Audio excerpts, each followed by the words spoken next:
There's no embargo exception. I wouldn't come back until he's left the room. Any questions before we're on?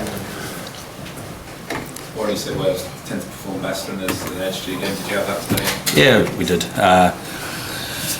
We said to Neil Jenkins before kick-off, feels like a proper test match today, but in saying that, it's trying to, for us to get, from a coaching perspective, get things right as we're preparing. So last week, probably in the way we trained and even our preparations, quite calm from a coaching perspective and allowing the players to take that responsibility and things, and we just probably weren't quite on edge last week. What we would normally be, say, in a Six Nations match, because they are friendly games, but players drove a lot this week, and you could tell from the way they trained, just in the change room beforehand, they were definitely on test match edge today. And I think if you look back, probably at last week, there's no doubt that England were on an edge because a lot of players were playing for World Cup places, weren't they, for Monday. So it just goes to show how important that mental stuff is, and we saw a game this morning with the All Blacks in Australia, so how easy it can turn around by making sure you're mentally right. Warren, what did you make of Dan Biggar's performance? He named official man of the match, especially with Gareth Anthony's injury. Yeah, I thought he played well. I thought I thought we were positive in the way that we wanted to play. We could have taken our 3 points and that we're going for the corner and tried to keep England under some pressure. I felt there was one or two opportunities, and we'd said to the players on change afterwards, just we've got England in a little bit of trouble, and we just need to back ourselves to play and keep putting them under pressure, and we've probably end up playing a bit of territory, putting the ball up in the air. So we need to have a look at a couple of those instances critically of ourselves. But it was a proper test match. It was tough, and considering losing Liam Williams just before kick-off, and ending up with Aaron Shingle in the second row and Elliot D on the back row, so I thought we showed some fantastic character and some big kahunas out there we had, and that's what these boys are about. They wear this jersey with pride. Teams are going to beat us. We're just such a small playing nation, but if they do beat us, they're going to have to play pretty well, because these boys are very proud Welshmen who are not going to roll over easy. Well, number one for the first time, how much does that mean to you? Oh, it's just a number, isn't it? It's kind of like there are people out there, they have stats and that sort of things. It's people are going to make a lot of it. It's not something that we just probably look and go, well, we were number one in the world at some stage, and that's a nice accolade to have. But it's all about the next few months and backing that up by performing well in the World Cup, and we haven't got a couple of hard games against Ireland to go as well. So nice for a day, but it's not something that we will trump, in terms of skite from the rooftops about. So we got to keep things into perspective. Can you just give an injury update? James Davis went off. We got an injury as well. James Davis got a knock in the head, so a bit of concussion. So we need to assess him. Jake Ball and Aaron Wainwright were just two dead legs. Dan Biggar, he's fine. He's got a bit of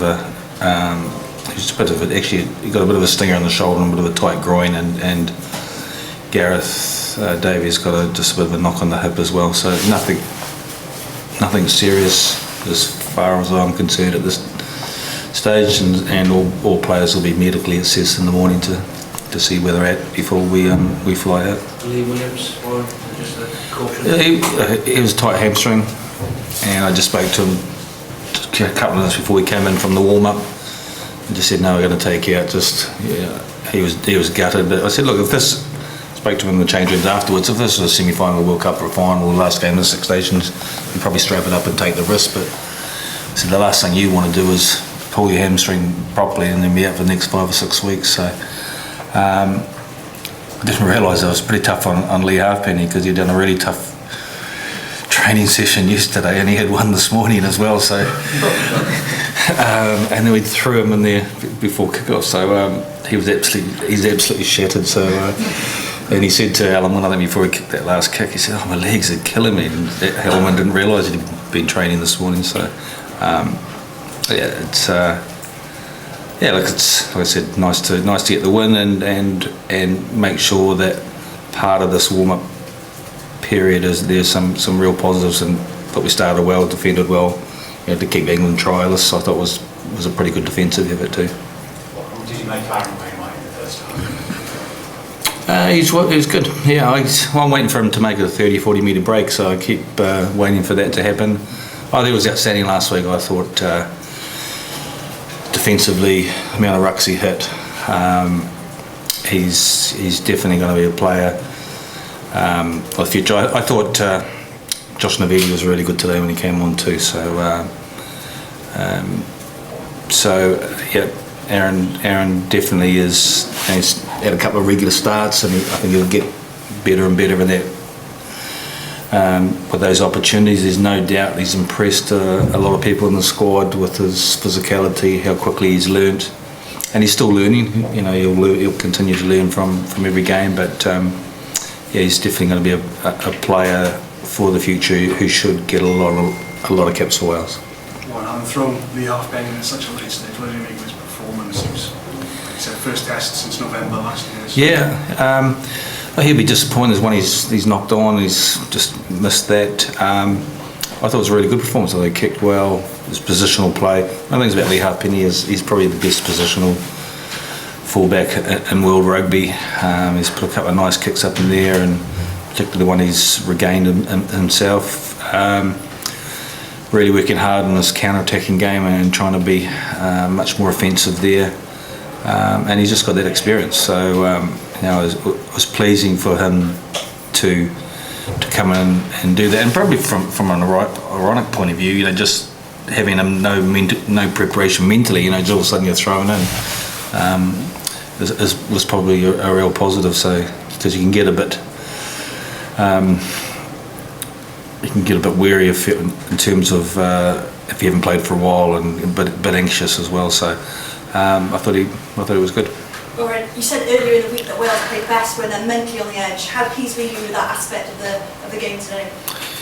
Yeah, they turned up properly today in terms of. Well, we had to anyway, because you're playing England, so you've got to get yourself right. And we were disappointed with losing last week. We were really disappointed the first 20 minutes. You take the first 20 minutes out of it, and I think it's when we're down 14-0, it's 19 all on the scoreboard, and we have a lot more territory in possession, but we just had too many turnovers in that first 20. So,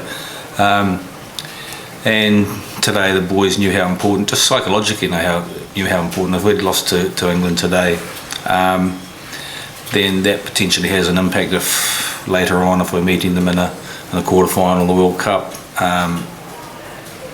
Be one hell of a battle if we do meet in the quarter-final of the World Cup. But mentally getting themselves on edge, and they prepared well, and I thought they did a good job. The question for you, Alan, if I may. After the Six Nations, you said it created a target on your backs. I know you won't make a big deal of the #1 world ranking, but do you think that makes that target just a little bit bigger for the rest of the world? I don't know. I mean, there'd be lots of journalists out there going, "This is a joke," and probably Kiwi journalists more than anything. So, so look, it's just a number. That's all it is at the moment, and we won't be making a big fuss of it. So we'll just keep it in our pocket and just go from week to week. Warren, sorry for the question you asked. There was a bit of noise around Dan Bigger in the week, former Wales player. Was that typical of Bigger, the responsibility for that? What sort of noise? What do you mean? I'm suggesting that Wales won't win the World Cup with Dan at 10.